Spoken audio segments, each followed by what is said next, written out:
Hey friends, it's your pal Mike Shea from Sly Flourish here with the Lazy D&D Talk Show. In this weekly show, we talk about all things D&D. This show is brought to you by the patrons of Sly Flourish. If you are enjoying shows like this and the other work that I do and you want to give back, you can do so by becoming a patron of Sly Flourish. Links are in the show notes below. Patrons get access to all kinds of exclusive material and guides and adventures and small city source books and all kinds of things. But most of all, they help me put on shows like this. So to the patrons of Sly Flourish, thank you so much for your support. We have, as we do every week, a lot of interesting things to talk about. Earlier this week, Ginni D, she is a YouTube personality that talks a lot about D&D stuff. She's a cosplayer, really cool member of the community. And she did an excellent video called The Underused Tip That Will Make Players Obsessed with Your Game, which she admits is a little clickbaity, but I'm going to spoil it and tell you what that tip is. And that tip is it's really a good one. This is the powerful pro tip. And the powerful pro tip is to lean in on characters' powerful abilities rather than trying to counteract them. So when you find players that have characters who have really powerful abilities, instead of asking yourself like what you need to defend against those abilities, how do you make sure your boss monsters can work with those abilities? And it could be anything from like being polymorphed into a mammoth, or using banish against powerful foes, or having fireball, right? Using fireball to blow up lots of people. Turn undead, right? The use of turn undead to get rid of lots of things.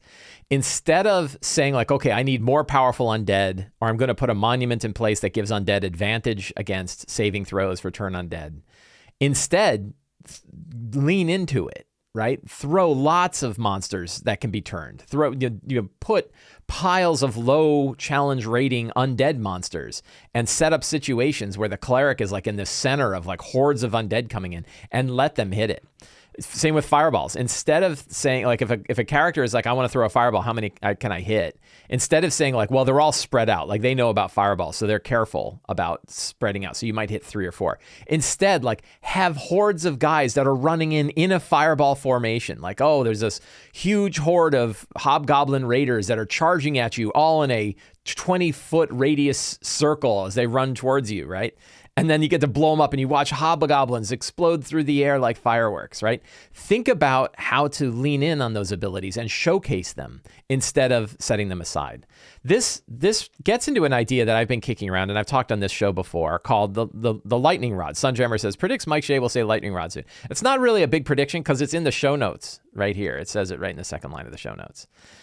But yeah, and I have done this. This was something that occurred to me. It was something that I really articulated, that I really sort of, I've probably been doing little bits of this. I think other people have been doing little bits of this for a while. And instead, I really thought about it in my Frostmaiden game. And I thought about the fact that I had players who were like using Banish, or they were using Polymorph, or they were using other spells that really had big effects. And it really starts to happen about level 7, right? It's about 7th level. It can happen a little bit, like Stunning Strike with a monk happens at 6th, and Fireball happens at 5th. So it can happen at different levels, but it really certainly picks up in tier 2, right? Tier 1, you generally don't have to worry about this, but tier 2, you do. It really works, especially like in a boss fight. If you say like, I know they want to banish stuff, right? I know, and they would love to banish the boss, but we don't really want them to banish the boss, right? Generally, I mean, there's probably like a scene you could set up where banishing the boss is really important. But generally speaking, especially with legendary resistance and stuff like that, banishing the boss isn't a big deal. But why not give them something else to banish, right? And an example, a simple example of this is in my Frostmaiden game. I had Oral the Frostmaiden, the goddess of winter, when she attacked, challenge rating, whatever. When she attacked, her rock was with her. She has a rock, this huge predatory bird, right? Massive predatory. It's like 180 hit points, and it's 50 points of damage when it hits. It hits really hard and has a ton of hit points. And if you're going to fight that and knock it down with attacks, you're going to be there all day. But its charisma is terrible. And throwing a banish on it, and that sucker goes away, right? And now you've got a character who is really effective at removing a tremendous threat from the battlefield. They feel really good about it because they got to pull it off. It was one bad save and that thing is gone. And in your battle, you're almost designing it that you kind of have to do that. It's a little bit of rock, paper, scissors, right? It's a little bit like you want to make sure if they've got a rock, you want to make sure to put scissors in there, right? What are the things that are going to be particularly effective? And again, I think you can break this down into 2 pieces, and that's giant brutes, non-legendary big brutes, and hordes of small creatures. I think if we're gonna go really lazy with it, if you narrowed it down to those two sets, I think you're gonna cover a lot of ground. And it's because you have spells like Hypnotic Pattern and Turn Undead and Fireball and other big kind of controllery spells that hit a lot of things. And then you have other spells that take out big things, right? And sometimes you'll do it with both in one battle. You might have a horde of undead attack at first, and then a bunch of like hill giant zombies that attack, right? Or two hill giant zombies, and like one you banish and the other one you have to fight. And then you have a boss, and the boss is like handled in a more typical way. Rock, paper, scissors with ROC. Excellent.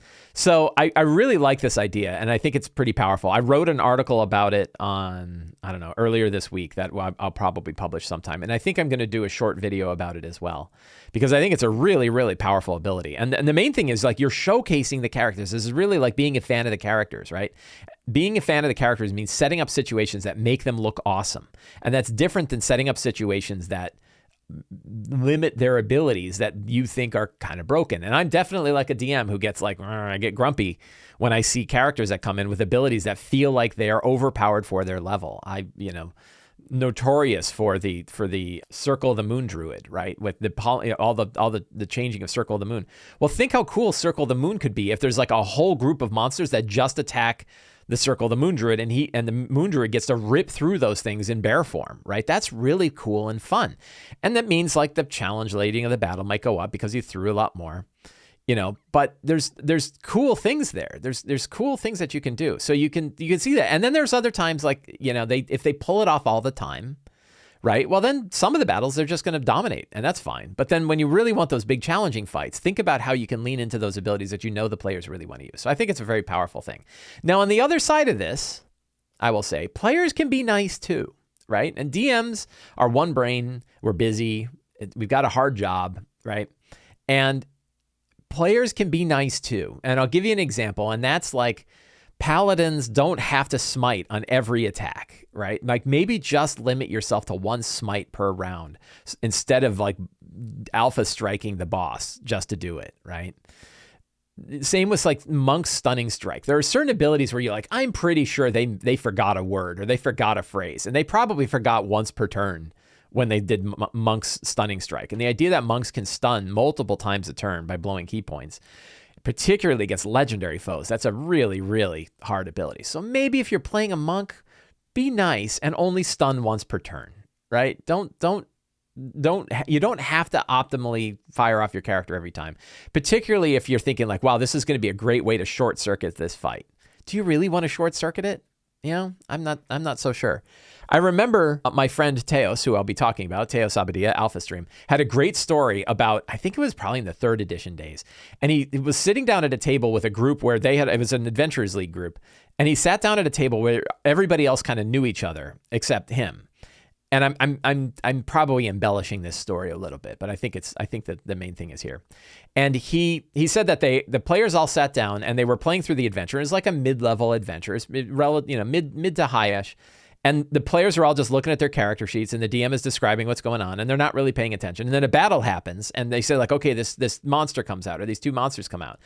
And all the players jump into this routine that they had, where it's like, okay, so-and-so is going to cast solid fog on them. And then this other one is going to cast this spell that will incapacitate this one. This one's going to cast this spell that boosts up this character, makes them real hard. They're going to walk in. Their AC is 96, so they're never going to be hit. And they're going to attack 5 times because they have this other spell on, and they're going to be able to do all this other damage on it. And so we're going to wipe it out. And they would go through, and they did that, and they wiped it all out. And the DM is like, all right. And, I guess, right? DM's trying to figure out, like, is all this legal? And then they have all this talk. And then they go into the next battle, and they do the same thing again, right? They had this perfect routine of the 4 characters. And then they get to the boss, and Teos said something like, hey, for this last fight, what if we just try to fight them like normal? And the group looks at him like, what are you, crazy? Like, we have this strategy that completely circumvents the fight. That's what we're going to do, right? And I remember, it's like you can min-max, right? There's lots of min-maxing in every version of D&D. There's lots of things you can do. But remember that the DM has feelings too, right? It's different like when you're playing a video game and you find a cheat, the game doesn't care, right? If you figure out a way to get around a character, if you're fighting the giant spider in Demon Souls and you hug the wall and you just shoot your arrow off to the side so you can just barely hit it, but the spider can't hit you at all, that spider isn't really mad. But DMs, man, they kind of want things to go not exactly a certain way, but a certain feeling. And if you have some combination of abilities that can circumvent anything, maybe think about that, right? Players can be nice too, is my point. Really interesting topic. I really liked the video, and it really helped articulate this idea that I've been thinking about lightning rods. Another piece of information that came out is apparently there was a leaked screenshot. This news was broken by Nerd Immersion, who tends to break a lot of news that I've seen. And let's see if I've got and here was a screenshot of it. Apparently during a press event for Hasbro showing off their 2022 portfolio of brands, which include toys, games, and everything else. It was like everything that Hasbro has. They showed Call from the Netherdeep, the Critical Role adventure book, and they showed this, a starter set box labeled starter set with this Dragons of Stormwreck Isle as the name of it. So it looks like there is a new starter set coming out. If we assume that this shot, and we're making some assumptions here, if we assume this shot is what it is coming with, it looks like it's coming with the same kind of stuff that the original starter set had, which was a couple of books, like a DM book and an adventure book, and then a set of character sheets. The character sheets look blank to me, but it's hard to say. And then it looks like a set of dice. I don't see cards. I don't see a DM screen. I don't see some of the stuff that I saw in the Essentials kit that came out with, which, it is what it is. One of the interesting things is that they priced it I don't know where this came from, but when they priced this stuff out, it was priced at $49.99. I think, so lots of speculation, lots of like, oh, well, we've hit inflation. And you're like, I don't think we've hit like 300% inflation, right? $50 for a box set sounds like a lot, unless it's like a big beefy box set, like with a lot of stuff going on, right? This does not like character, maps and tokens and all kinds of things. Like, I could see if you looked at like the old 4E style Monster Vault, it could be something like that. But I don't think one. Pixelrisk says another one so soon. It's been a few years, right? It's been 3 years. I think the Essentials kit has been out for a while. So I don't think it's that long. And some people are saying you're guessing it is the 5.5 starter set. I would bet against you. I would take that bet. I think it's going to be pretty standard fare. I don't think they're ready to do any 5.5 yet. It's years away before those new core books. I bet you it's a very similar, we'll see, right? We'll know when it comes out. But I have a couple of thoughts. One is I think it'll be pretty standard affair. I think it's going to be a new adventure, but I think everything else is going to be pretty nice. Scipio. So you confirmed the thing I was going to say, which is I bet you that $50 is a misprint, right? I don't think it's $50. I bet you it's $20. If I look at what's in here, I bet you it's $20. Maybe 25 because of inflation, right? But I bet you it's $20. And so Scipio here says a D&D person, Weninger is not a D&D person. Weninger is the head of the D&D R&D team. He's the head of the developer, the designers. So if he said that price quote was wrong and they'll announce the correct price soon, I'm betting you are correct. There was a lot of like, well, it's just WotC trying to gouge people, and they did another box set. Remember what they did with the box set for Tasha's and Xanathar? So, this is a different thing, right? This is a different circumstance, different situation. And I expect, could it come with minis? It could. It doesn't look like it does, and I wouldn't bet they are, right? I bet you it's just it looks like it's a new starter set. The question I have is, what does that mean for the Phandelver starter set? Like, maybe there's time to go buy yourself an extra copy of the starter set. I might buy a spare. I have extra copies of Essentials. But I might buy. Oh, Scipio's got a tweet. Look at this. Breaking news. Breaking news from our friend Scipio, friend of Sly Flourish. The price is inaccurate. Look at this. Perfect. The price is inaccurate. We'll announce and release more information on this product soon. There you go. I bet you they weren't planning on announcing it, and it kind of got slipped in. I bet you that, they want to go. Yeah, and here's start. Let us begin with the conspiracy theories. They want to charge $35, so they're using misprint. This is what I do with my wife when I'm like, honey, I really would like some new speakers for our home theater room. Check out these $50,000 speakers that are being sold from PS Audio. And she's like, $50,000 for speakers? What? And then I go, how about these others that are $1,600? You go, oh, that's much more reasonable. And you're like, framing, right? That's a technique known as framing. You put numbers in front of people that are really high, so then when you put new numbers in, they're desensitized to the other set of numbers. For the record, I did not buy $1,600 speakers. So I'm living with the speakers that I've had for 25 years because they're really, really nice. So yeah, if I had to bet, I would bet $25. I'm gonna say that I bet you they charge $25. They could charge $20. $20 would be better. And $20 would be great because it wouldn't be boosted with inflation, but we'll see. Pixelrisk says $30 is a lot for this. Like, man. I mean, the Essentials kit was $25, right? And the Essentials kit came with a ton of stuff. So it'll depend on what it comes with too. Anyway, we can speculate all we want, or we can just wait, right? It doesn't really matter. But I thought that's pretty cool. I think the one interesting thing is I might go buy 1 or 2 extra copies of the starter set because they might go out of print, right? If this is called the starter set, they're probably not going to do 2, I would bet. So yeah, I'm gonna go pick some up. I gotta remind myself. Go pick up. Anyway, that is the new box set. I thought that was cool. So now we have a Kickstarter spotlight. My friends over at 2C Gaming have a new Kickstarter they just launched for, spoilers. Epic Legacy Tome of Titans 2. I talked about last week, I guess it's like 2C Gaming month here, because last time we talked about Dragonflight, the product that they had Kickstarted previously and just put out, which is important because it shows that 2C Gaming, and I knew this before, but it's, good to have more data. They put out really great products for the stuff that they kickstart. So they have a new book coming out called Tome of Titans 2. There is already an existing Tome of Titans 1, which you can pick up.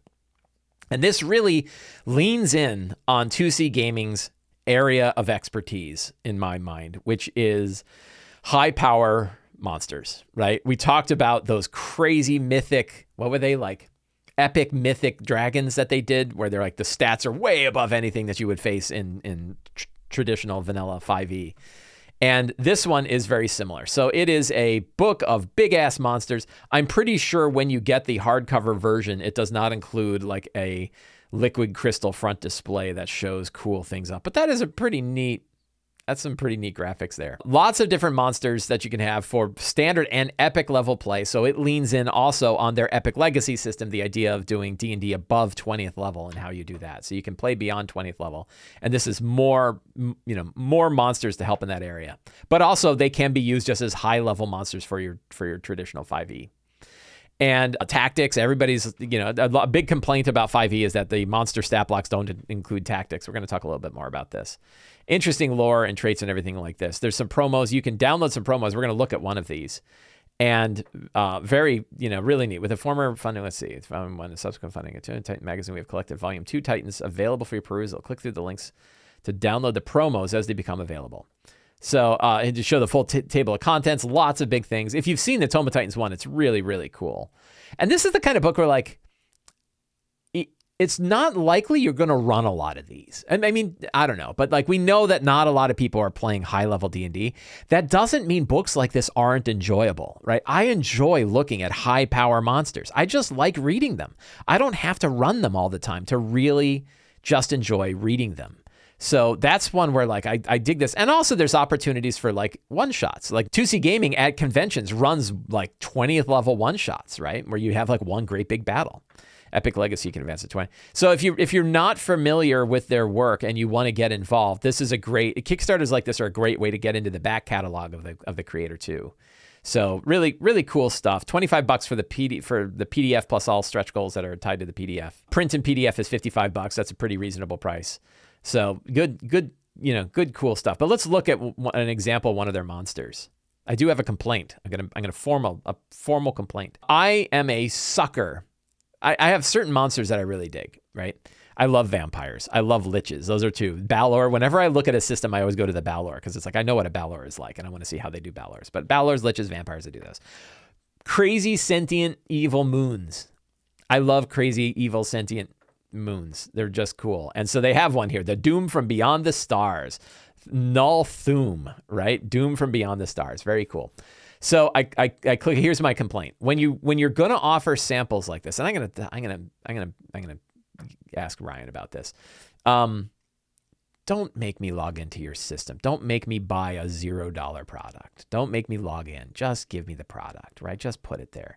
I went through the trouble of logging in and setting it up. I don't remember my account. I don't remember my password. I ended up having to go through PayPal, and I had to go through the entire sales system through PayPal to pay $0 for a promo thing. It took like 4 or 5 minutes, and I'm a busy guy. Right? So I went through all that trouble so that you don't have to. Although I'm going to ask that, I'll tell Ryan. I'm like, hey, Ryan, you really probably want to just directly link this. Put them on a server somewhere and just link to them. Like, don't You know, I get it. You want to like collect information. We all do, right? All of us that are involved in this thing want to collect information. But when you're doing a promo for a Kickstarter, just link directly to the thing. Thumod, gargantuan undead. Undead. That means you can cast turn undead, and the moon goes flying off in the distance, right? Probably not. I bet you it's immune to turn. Or something like that. I wonder if it's immune to turn. I mean, does it have legendary resistance? It has mythic resistances. If it fails, it can expend an unspent legendary action. So this is a 2C Gaming's approach for handling legendary resistance, because there's always complaints about legendary resistance. And the problem is, like, I don't like the idea of eating into their action economy to do this, because they still get them back, which means they could do it infinitely. And as a DM, it means you're going to just hold back one of the legendary actions right before its turn, because you're going to get them right back again. I don't know. It's fine, and that's, you know, it's simple, it's straightforward. This one also doesn't let them like get out of abilities, or it doesn't let them bust out of things that they might not otherwise like. But at the Gargantuan Undead Moon, you're not going to throw a force cage on that sucker. CR 25, right? 1,250 hit points. That is a lot of hit points. And in CR20, this is like a real CR25. This is like, if you go look at the original books on like what a CR25 monster is supposed to be like, they say like it is going to be really hard for level 20 characters. This guy's going to be really hard for level 20 characters, because 1,250 hit points is a lot to get through. AC is reasonable. This one shows like the thing about AC, which I don't think a lot of people get. Armor class does not scale with level.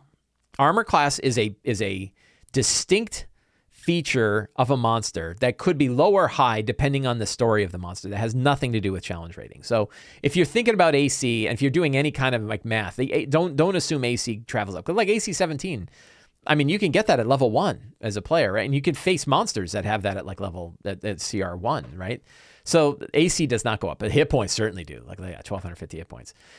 Gaze of Torment, 500 foot long, 25 foot wide gaze, affected creatures in it. It basically casts Bane. It puts Bane on everybody, right? So like you're hating life. That's a lot of extra dice. Super heavy, made of dense matter, weighing 10 million pounds. Cannot be pushed, forcibly moved against its will. Cannot be mad. It's a 10 million pound. Does 10 million pounds have its own gravity at that point? Maw. Here's where you get into your CR25. Plus 17 to hit, reach 5 feet, so it's got to be right next to you. Grappled by one creature, grappled by it. Hit. The target is half the size of the Thumoid or smaller, i.e. if you're not a moon yourself, you get devoured. I presume devoured means you're dead. Otherwise, it takes 219 piercing damage. Nice. Non-magical though, right? So like barbarians can resist it. They're like, I only take 108. Right? Creature devoured by the Thumoid is suspended in necrotic void. Here's where we devoured, and has total cover from everything inside. Start of each turn, a creature that is devoured has a hit point maximum reduced by 50. Reduces your hit point maximum by 50. No saving throw. This reduction lasts until the affected creature finishes a long rest. The creature that has its hit point maximum reduced to 0 is consumed utterly and cannot be returned to life until the Thumoid is slain. The inside of the Thumoid is far larger than its dimensions, allowing it to have a number of creatures devoured in this manner. As an action of each turn, a devoured creature can attempt an escape by attempting a DC 18 Charisma ability check. No associated skill. Magically appearing in an occupied. So you just kind of will yourself out of this thing. Really cool. Tongue. That's, that sounds dirty. Plus 17 to hit, 44 acid damage, and the Thumoid may force the target to make a DC 25 strength throw. Failed, grappled, and pulled 60 feet in a straight line. If the creature ends its movement within 5 feet, the Thumoid may make a single maw attack against it. Okay, so it doesn't have multi-attack. Instead, it goes, bleh. It's like a big frog, right? This sentient moon is like a giant frog, and you're the fly. Right? Very cool. Deadlight. Thermite shines with a deadly light, emitting dim moonlight in 1 mile radius sphere, blah, blah, blah, blah. Creature illuminated this light cannot sense or perceive creatures other than the Thumoid, so you can't see anything other than it. All other creatures are hidden. Nor can they be affect creatures other than the Thumoid with attack spells or other. That's interesting. So, like, you have to fight it. It could have minions that are attacking you, and you have to fight it. Deadly Sight affects creatures' deathly gaze. Target must succeed a DC 25 con saving throw or take 110 points of necrotic damage, or half as much on a success. Spell or magical effect currently affecting the target immediately ends. Spell. Oh wow, so it can like turn things off. Target must succeed a DC 25 saving throw or be permanently cursed. Permanently. When the creature is so cursed and takes an action, bonus action, reaction or reaction, it takes 14 psychic damage on any of those. So if you take your action, bonus action, and reaction, you take what, 30 something, 28, 32, 42 points of psychic damage. Woo! I suppose remove curse can get rid of it, but still. Legendary actions. Float. It flies its flying speed, which is only 40. That's pretty slow for a moon. Gaze. Thermoid activates, deactivates, changes the orientation of its gaze. So it's moving that gaze around, right? The deadly sight, I assume. Oh, no, this... Where's the gaze? The gaze of torment. Deadly sight is 2 actions, uses deadly sight action. Pretty cool. It can do a big beam, right? Termite affects creatures. It can see. So this, it's everybody. Everybody that it can see takes this, right? Whoa. That is brutal. And it can use its maw as a 3-action thing. So it could, I don't know why you would do a maw, because your maw is part of a tongue attack.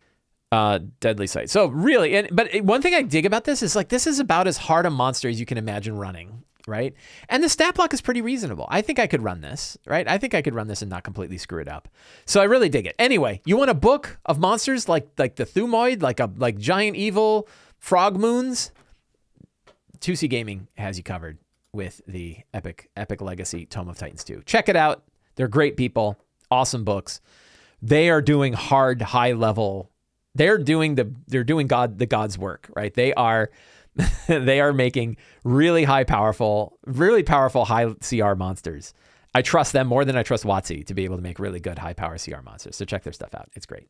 Now let's talk about a product you can buy today. This one showed up. So this is, I think it's still the #1 product on the DMs Guild. So this is one of those products that like probably doesn't need my help, but I'm doing it anyway, called Home Field Advantage. Home Field Advantage, it's a fantastic book. I saw this, I bought it. So I was offered a promo copy after I had already purchased it, because I was like, I want to buy this thing. It's $20, I think, right? I think if you, let's take a look how much it costs. Pretty sure it's $20. Yeah, $20 PDF.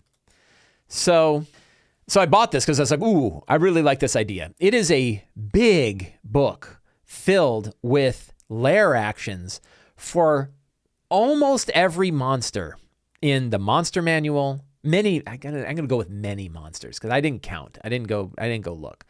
Lots and lots of monsters from the monster manual, Mordenkainen's Tome of Foes, and Volo's Guide to Monsters. So it is this is an example of a DM's Guild product that leaned in to the fact that they're on the DM's Guild. This is something if you're a creator, if you're looking at making products and you have decided that you want to put your product out on the DM's Guild, which is, a fine choice to make sure when you do that, you're paying 20% of your profits to Wizards of the Coast. If you're paying that 20%, get something for that 20%. And they're definitely, the Home Field Advantage is definitely doing that. And that's because they tapped into a lot of artwork that existed for all of those products. And that artwork was expensive. So that's your 20% is definitely working there. And the other one is they're able to talk about monsters that you wouldn't be able to talk about and monsters that you wouldn't be able to like really tie things to if you were using the OGL, if you were using the open gaming license for your product. So in this case, this is a really good example of how to really get a lot of value from what the DM's Guild offers you as a creator. And they really did it.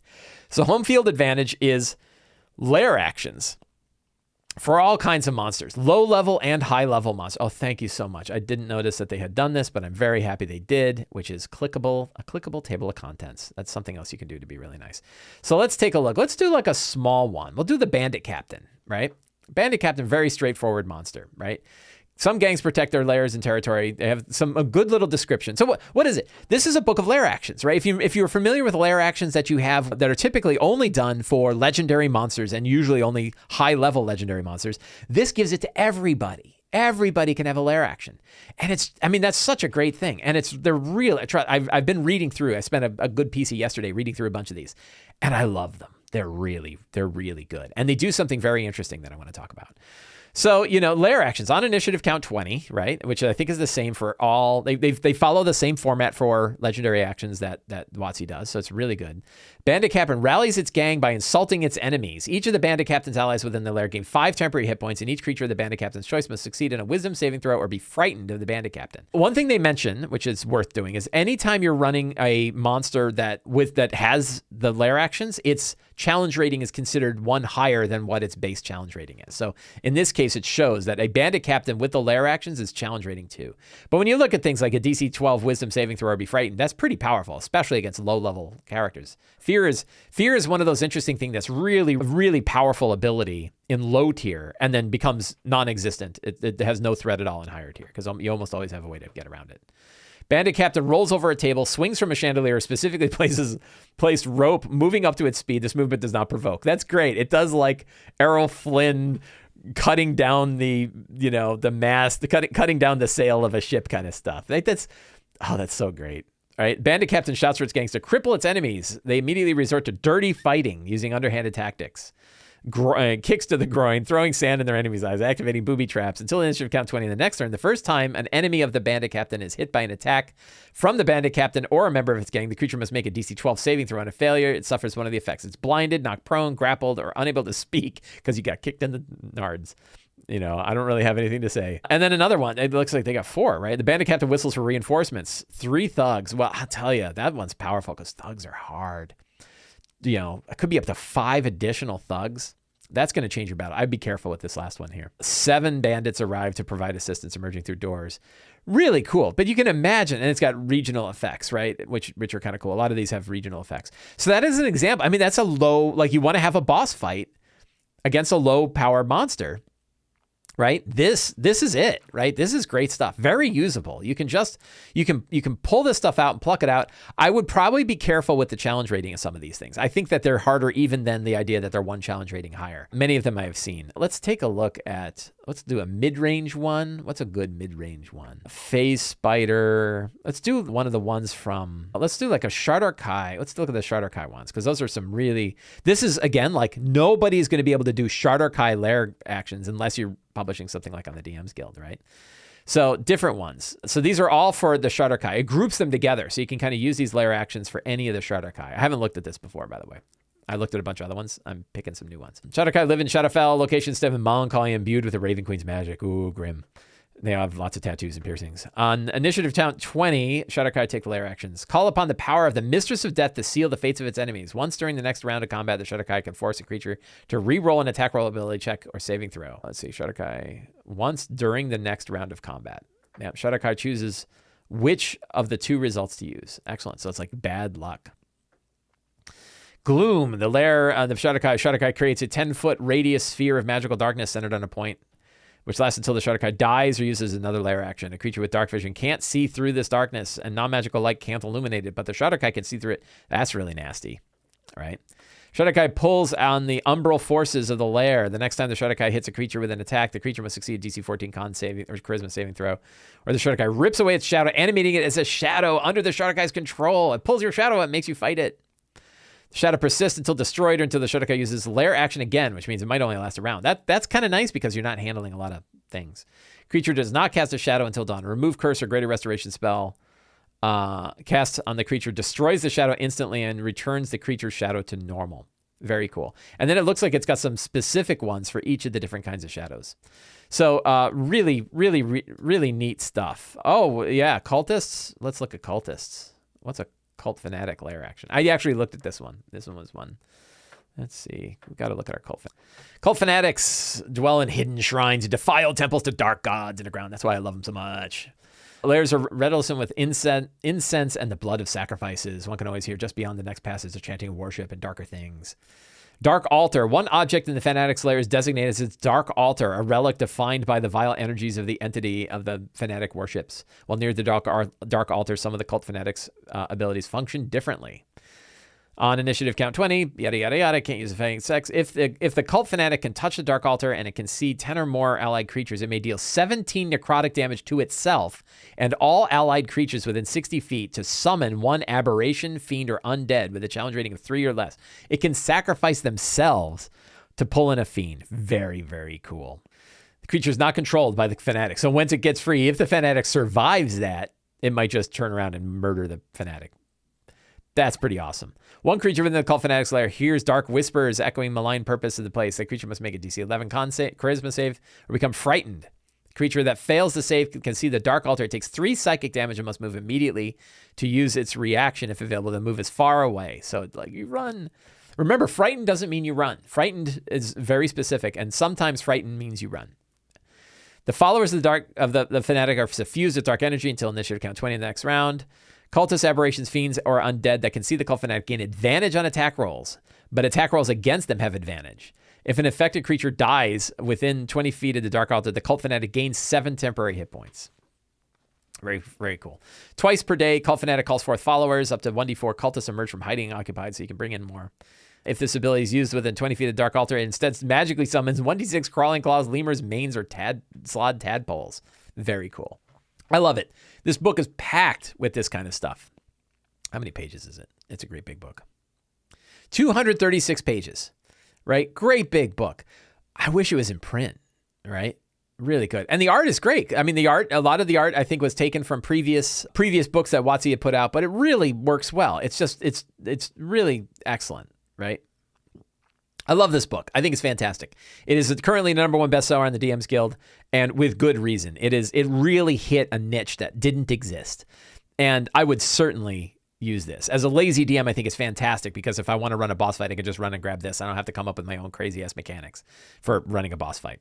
What's interesting is this is also sort of the way to do Matt Colville style action-oriented monsters. A lot of the things you see here are sort of Colvillian action-oriented monster type things. They're called Lair actions, and it works that way.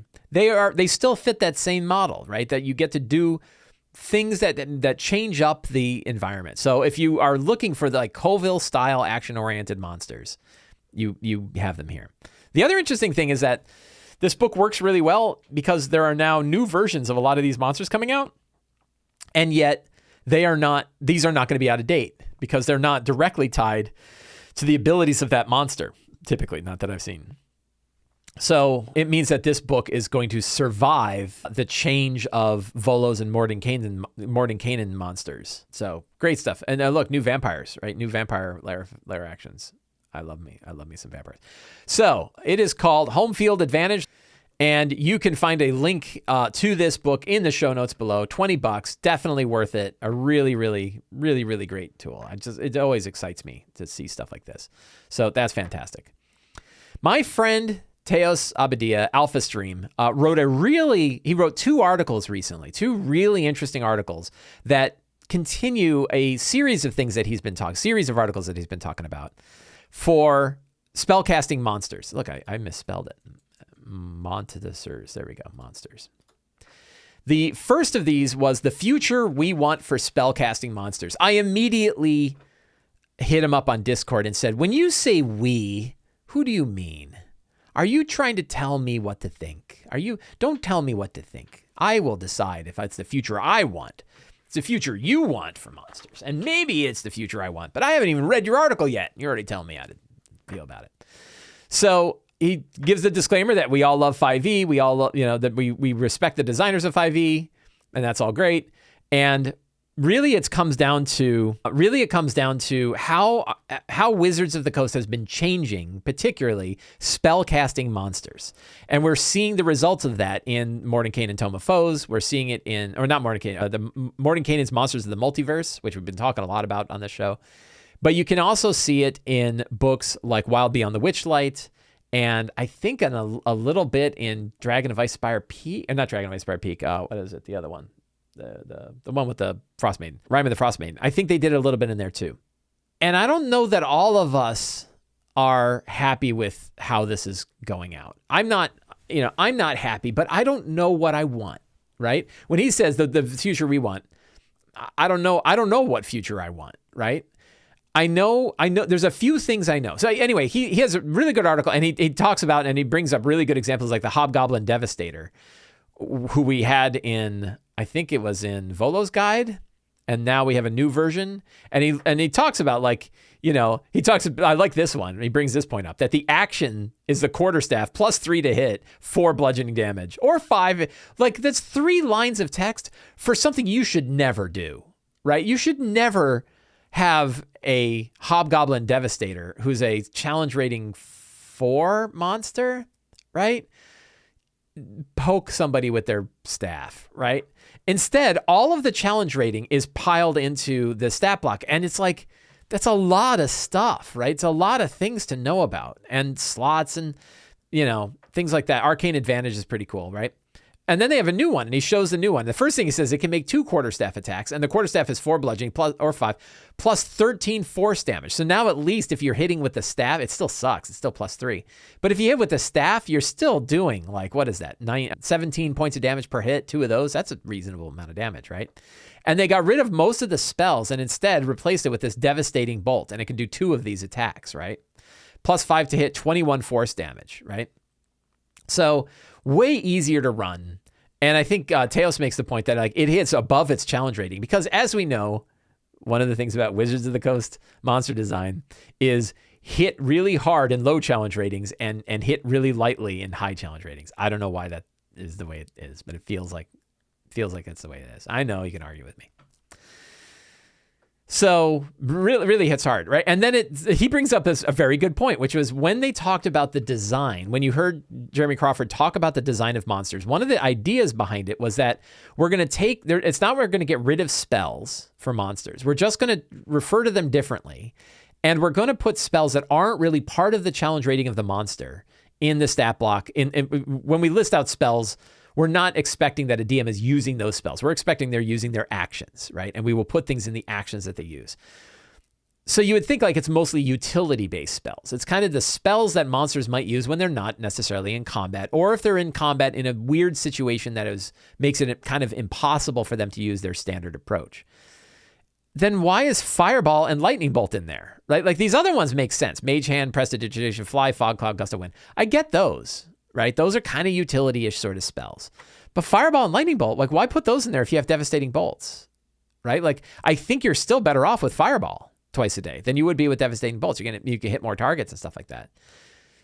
It's weird. Like why did they decide to put some spells in here and others when it's like why and now I still got to go. I don't, because I know what Fireball does. But like, other people are going to have to look at, oh, well, Fireball, right? And is the Fireball part of the challenge rating or not?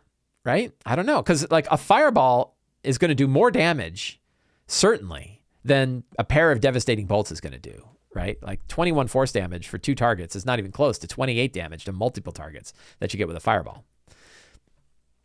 I don't get it. He talks about the blue and green Abishai, right? And I think this is the blue, right? As crazy, look at all the spells that blue Abishai has, right? Ton. Like who? I don't have a kind of time to read all that. Well, I'm gonna go like, I guess Chain Lightning looks good. I guess I'll go with that. And again, then it's got these like crappy quarterstaff attacks, right? Oh, it can. The bite's not so bad. One with its quarterstaff, it's gonna like bite you for 27 points of damage, and then it's gonna go bonk, right, for 5. So they changed that up, right? And now it still has the bite. It doesn't have, no more staff bonking. It can do 3 bite attacks, which are pretty bad, right? These are 27 damage 3 times. But I think the challenge rating in this thing is pretty high, right? What's the challenge rating? CR 17. So blue Abishai are high challenge rating monsters. They should be doing tons of damage, right? So 27 times 3 for a bite attack. That's pretty good. Lightning Strike, which it can do 3 times, 12 plus 12 to hit. That's a lot for 36 damage. So it has like Chain Lightning wired in. That I don't know the math. Somebody tell me 7 times. What is it? 17. 119 points of damage is on the right. So it's a little light. According to my math, which I don't think is perfectly accurate. And this one's pretty good, where they have other spells in here, and I think Teos argued that some of these spells are still combat tactical spells. But I'd argue they're not likely going to use them all the time. Wall of Force, Greater Invisibility, Charm Person, Dispel Magic, they might use those, but they might not. So I think this one looks pretty strong, right?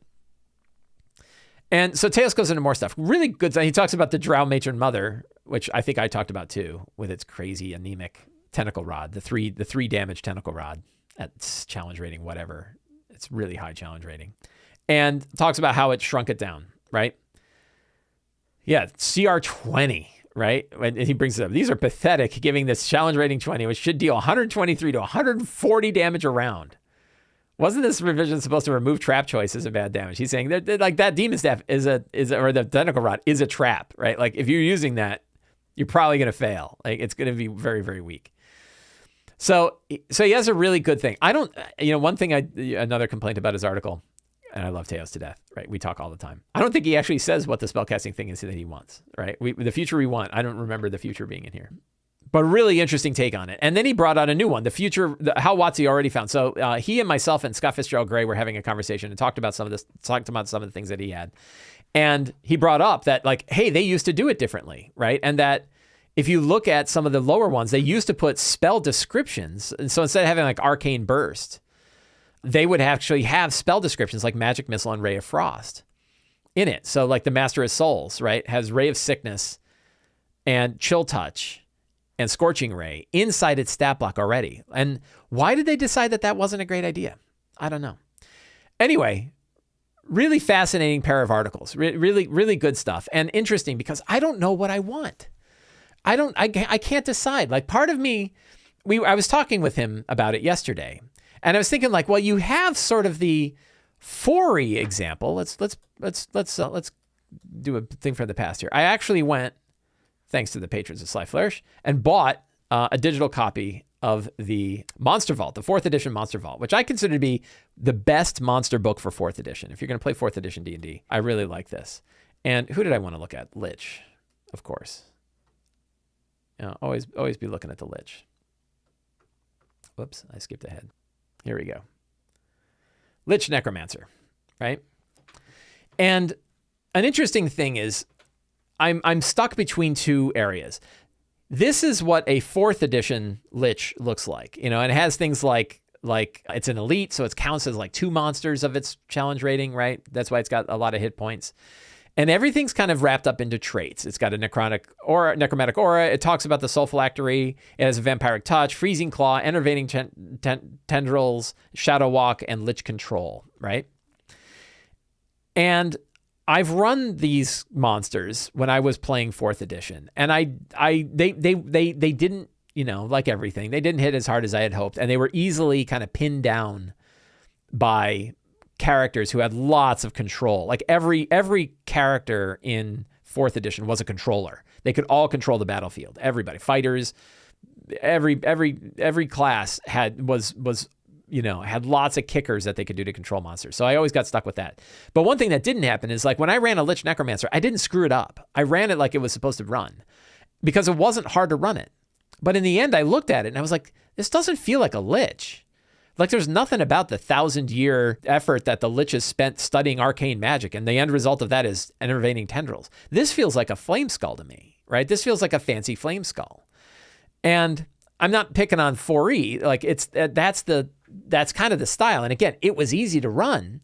I just felt like the stat block didn't represent the monster, right? Not the kind of monster that I thought about. And so then the alternative is something like in 5th edition, we have the Lich. Go away, box, right? The stat block is way bigger, right? Way more stuff, way many more words. And almost all of its challenge rating, which is really high, CR 21, is piled in these spells that it's got. And look at all the spells it's got. Tons of them, right? And also some major parts of the Lich's challenge rating are really tied up in its Lair actions. If you don't have this, where is this guy, the negative energy, the tethering ability, right? Critical for a Lich because it's only got 135 hit points. It needs something. I've run Liches in 5e probably a half a dozen times at least, and I've never done it right. I've always screwed it up. I've never found the right combination of abilities. So this Lich stat block better represents a Lich, and yet I can't use it, right? So I'm stuck between oversimplifying a really complicated monster that I can run it, but it doesn't really represent the monster particularly well. Or I have a stat block that represents the monster really well, has lots of stuff in it, like plane shift and scrying and all of these other abilities, right? But when I run it, it's like Liches are like one of the hardest monsters in D&D to run. right? So much stuff is piled in. And there are so many ways to run it poorly, right? So when I think about the future that I want, according to Teos, I don't really know. I need to really think about it, but I know I need something between it. I need like a combat lich. I need a stat block that helps me run it in battle. But then I also need a fair bit of description text that reminds me that a lich is way bigger than its monster stat block, right? That a lich has all of this other things going on. And it might be something as simple as just saying like, the lich has access to pretty much all wizard spells and can cast them a number of times as though it was a 20th level wizard. That might be enough because then I could just go look that up, right? And I'm not going to use it in combat, right? Instead, the combat stat block should show me all the big things that are really going to make it devastating in combat. But I need something that tells me it's not a flame skull, right? And that's really the tricky bit. So I don't have a great answer yet, but I'm very interested. And I'm interested to see. I'm interested to read articles like Teos. I'm interested when Monsters of the Multiverse comes out. I've seen a lot of it, right, from previews and stuff. But yeah, really interesting topic. And I don't know where they're going to go. And I don't know what 5.5 is going to look like. We'll have to see. I will tell you this: Wizards has definitely doubled into the concept of simplifying it, and I think that's really important. And I think third-party designers have not done a great job with that overall. I think generally speaking, third-party publishers of monsters, most of the time when I read them, I'm not going to pick on anybody in particular. Most of the time when I read them, they have too many words. They're too complicated. They need to be shrunk down a lot. That's why I like the Ogre. Like Ogre is a fantastic stat block, right? Because I know exactly what an Ogre can do. Giants. I like the giant stat blocks. Like really reminding ourselves that a monster is really only going to live 3 rounds. And that means it only really gets 3 actions. Don't give it 5, right? Like really ask, like, what are the actions this thing's going to take? And focus on that and make them robust enough that they won't get like pinned in a corner and killed, right? Like give most monsters a ranged attack so that they won't get pinned down and killed. But it's really tough. And I see a lot of third-party publishers who are like, I don't like the tactics. I don't like the way Wizards did it. And I don't think they're tactical enough or crunchy enough. And they pour in tactics. And now we get stat blocks that are multi-page stat blocks. If you go more than 1 page on a stat block, you're in trouble. Let's do a couple of Patreon questions. We burned much of the show talking about all kinds of other stuff, but we'll do a couple of Patreon questions today. Lawrence H. says, how might you use the GM Intrusion from Numenera in a 5e game? If at all. I find the mechanic intriguing, but it doesn't really fit the 5e ethos. I might disagree with that last statement. What is a GM Intrusion? In the game, in the Cypher system, which is the underlying role-playing mechanic, the underlying RPG that is in Numenera, they have a concept. The GM does not roll dice in the Cypher system. The DM just sets challenge ratings.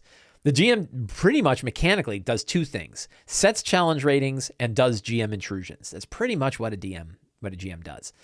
The GM intrusion is essentially you complicate the situation. You make things harder in the situation.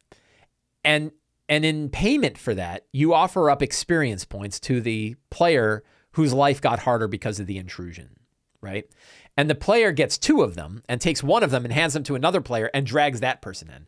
The player can also say, no, I don't want it. And that removes the intrusion. So it's kind of a what if, right? I was thinking about it today. I was talking about it with my wife.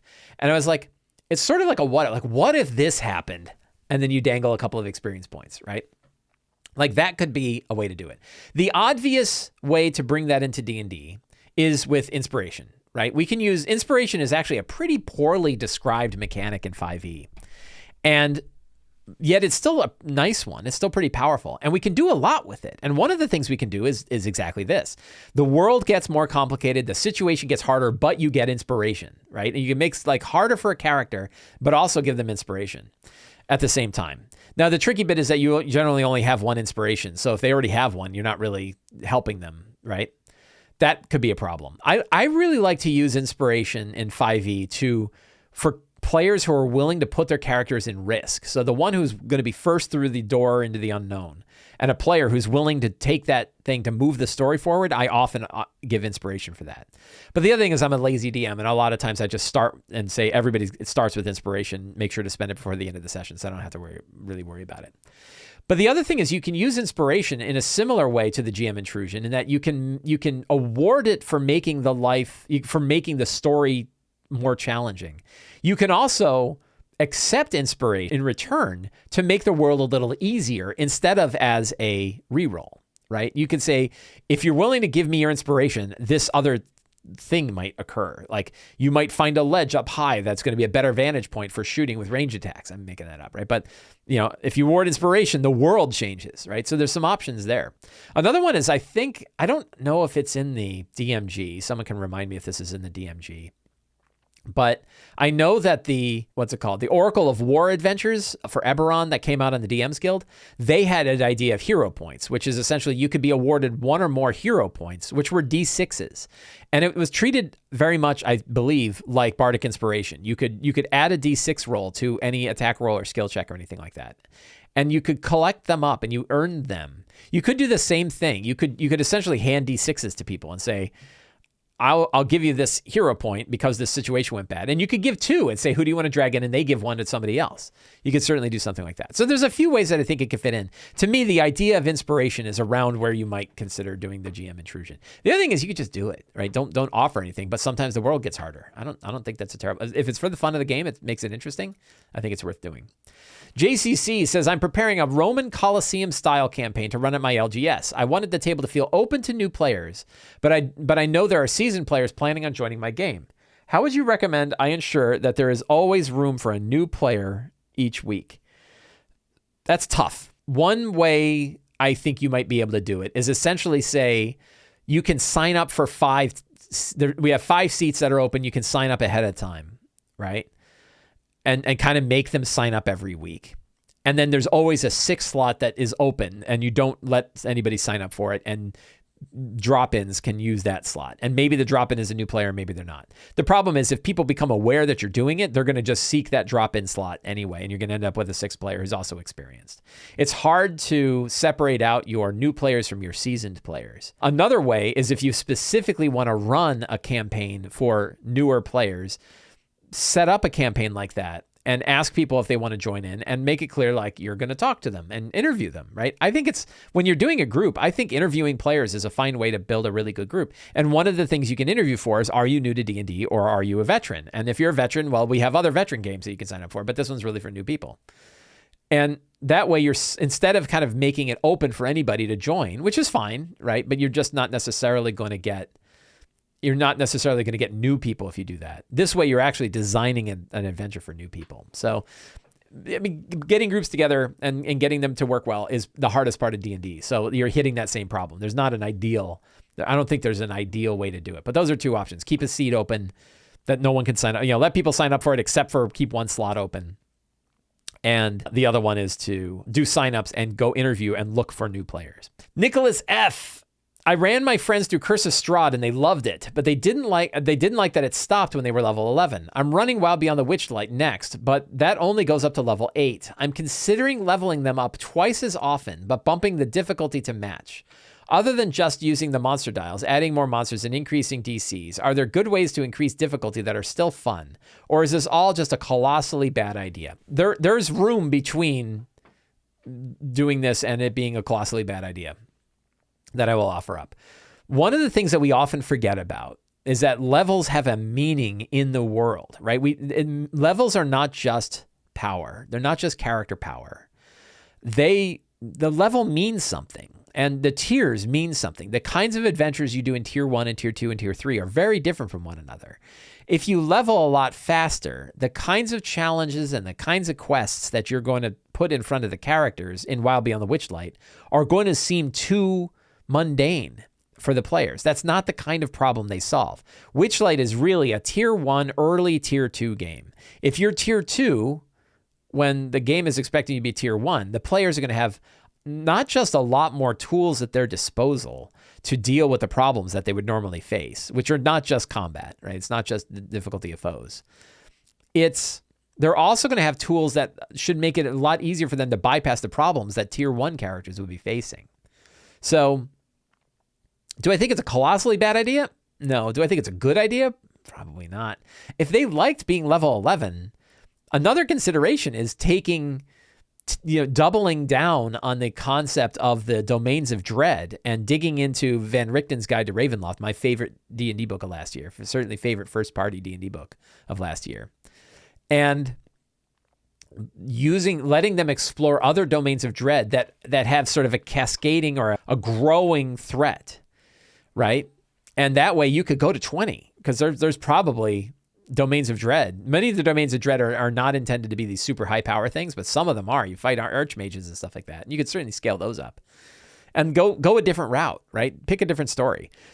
But the main thing I would keep in mind, the main thing I would mention is that just recall that the kinds of adventures that characters should be going on change depending on what level they are.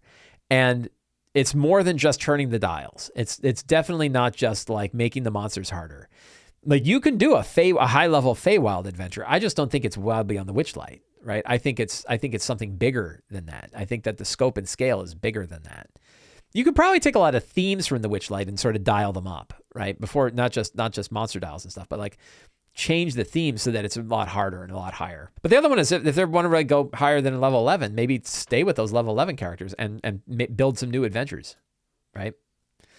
Chris says, you seem to run a decent amount of published adventures. That is true. Do you ever find it difficult to operate within the confines of the setting? No.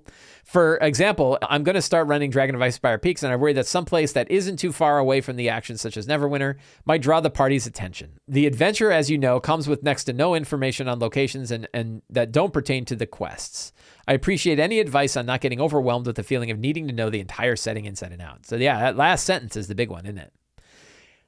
Players, generally speaking, and you can cover this in your session 0, right? Players are going to follow the quests you put in front of them most of the time.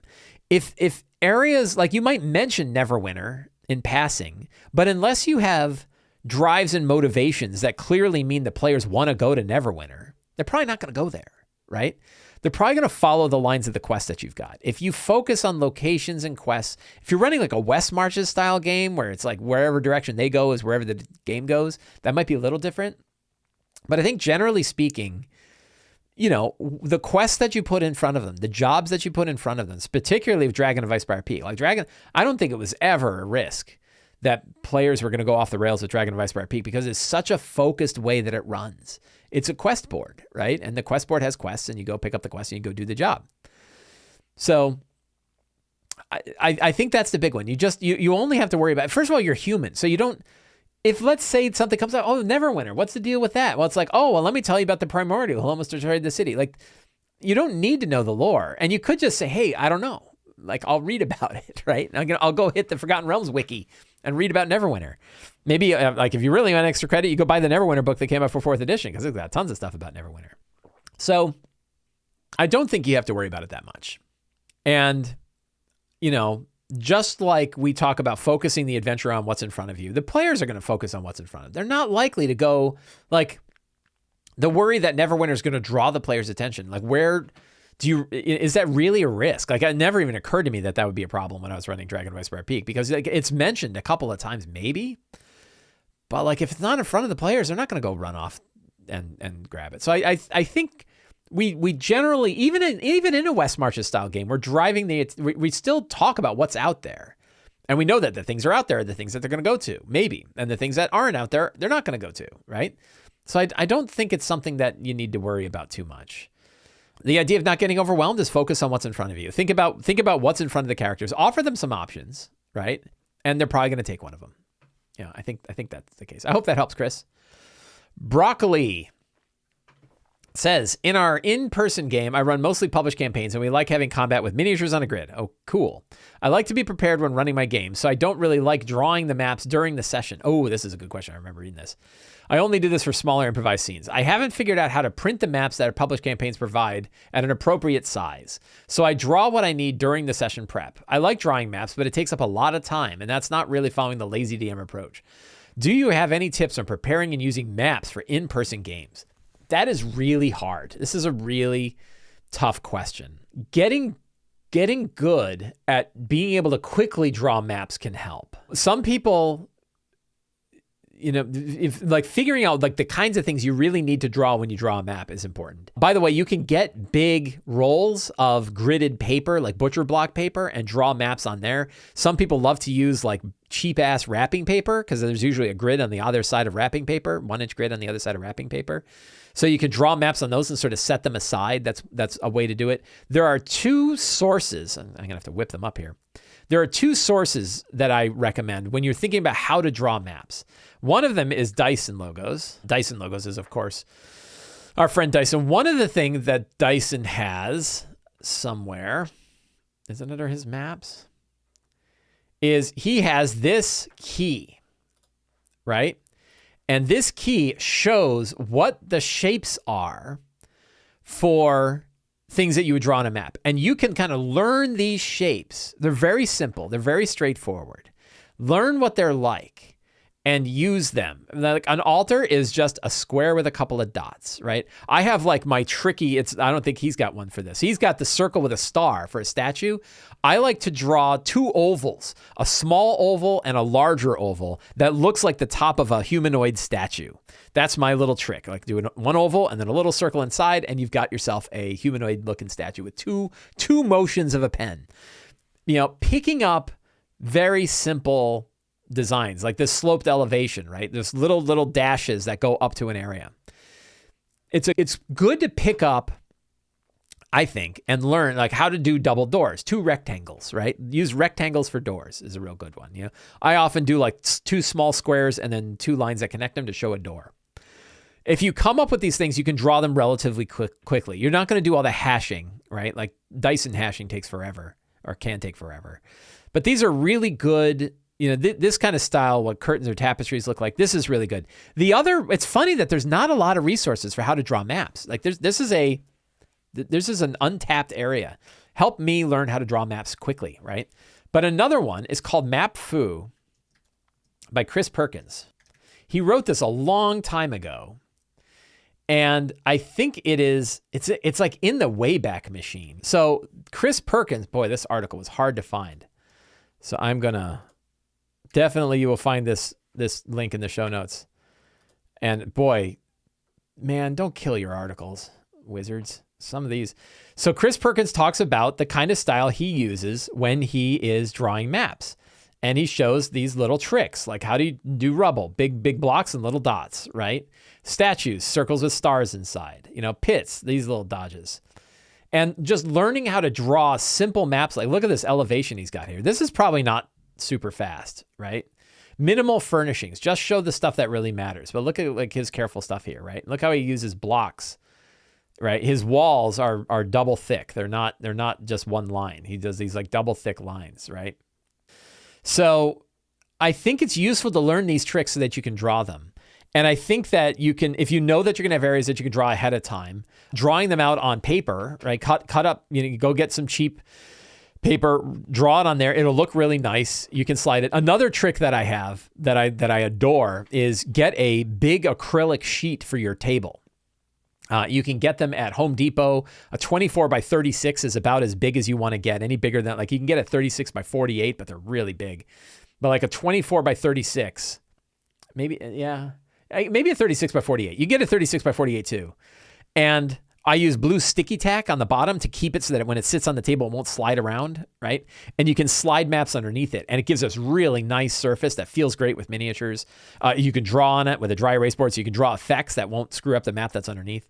That works really, really well. So I like that idea a lot. But yeah, it's not easy. Like this is another one of these like tricks where it's just not ideal. Same thing with miniatures, right? Like it's one of the reasons like I'm a big proponent of like theater of the mind is because miniatures, you will go forever. There's no perfect solution to miniatures.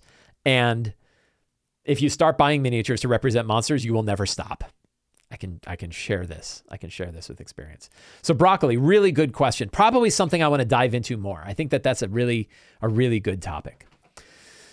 Friends, I want to thank all of you for hanging out with me today while we chatted about all things D&D. It is always a great pleasure to do this show. I adore it.